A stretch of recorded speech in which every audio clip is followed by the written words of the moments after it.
Hey guys, Harvey Cthulhu here, asking you to please consider subscribing to this channel. Doomcock is fighting a war to save pop culture, and he would really appreciate your subscription. Also, click the notification bell and give a like to the video if you like it.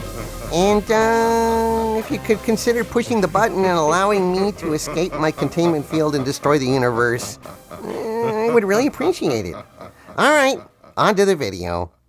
Greetings, my friends. I am Dr. Van Doomcock, the future ruler of Earth, and I come before you today to destroy the idea that Star Trek under Kurtzman has been a success.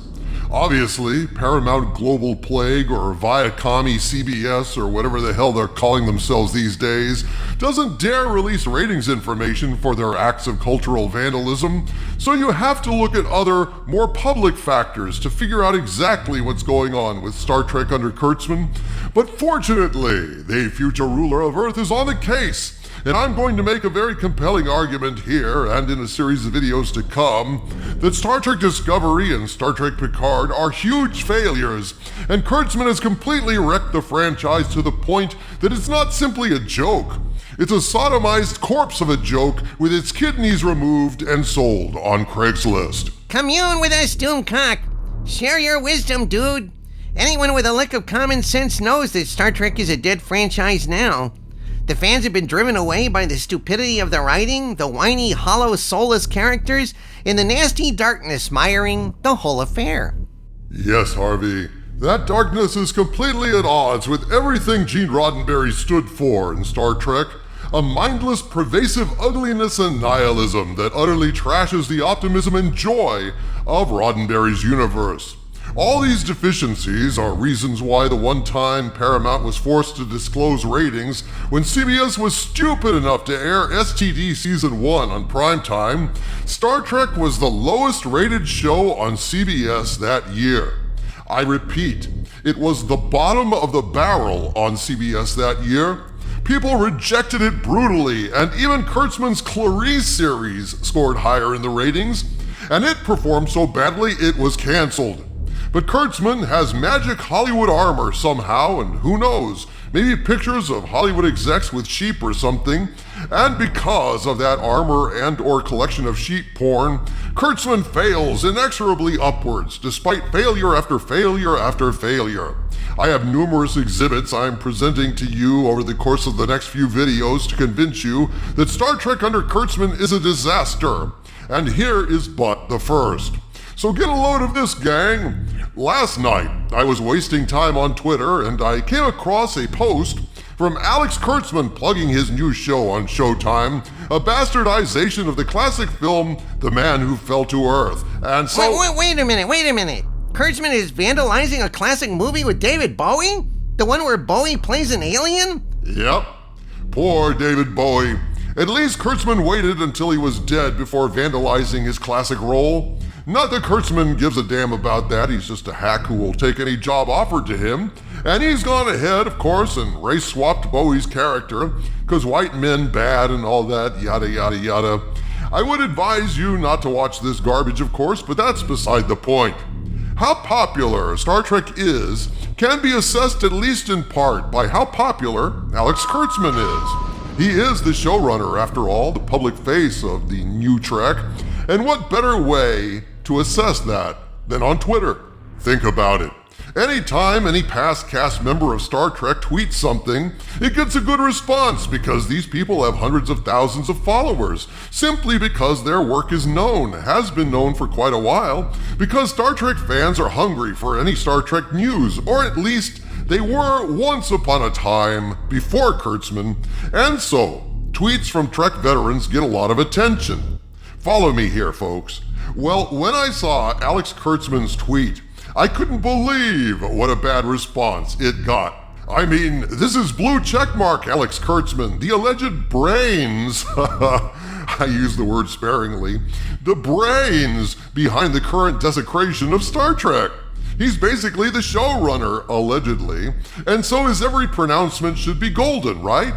I mean, imagine if Gene Roddenberry was alive and on Twitter, his tweets would rack up huge responses, yes? Just like Shatner's. But look at this. 7 hours after being posted on Twitter, Kurtzman's tweet had 9 measly replies, 3 lousy retweets, and a laughable 61 likes. My God, dude. I've seen just ordinary people without check marks or shows or anything get more of a response than that. I mean, that's the kind of response a granny posting a pic of her cat licking its whiskers gets just from her circle of family and friends. That there is Quilton Bee level ratings, Doomcock. Quilton Bee. Hey, and you're right, Harvey. Quilting Bee level ratings on Twitter. So, when I saw that, I decided to screen grab that tweet before he deleted it, and I tweeted out this response. Check this out. Alex Kurtzman put out this tweet 7 hours ago, and look at the number of likes and replies. Holy shit. For a so-called Hollywood guy, this is pathetic. Talk about an epic fail.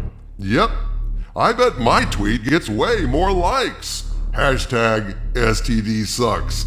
So again, Kurtzman got 9 responses, 3 retweets, and 61 likes. I figured, hey, let's do an experiment, right? How long would it take one of my tweets to blow Alex Kurtzman's tweet out of the water? Well, my friends, take a look. Alex Kurtzman had 61 likes in 7 hours. I had 65 likes in 14 minutes. And I tweeted this at 12:25 in the morning. It would have taken me less time than that during the day. Oh, you thrashed him, Doomcock.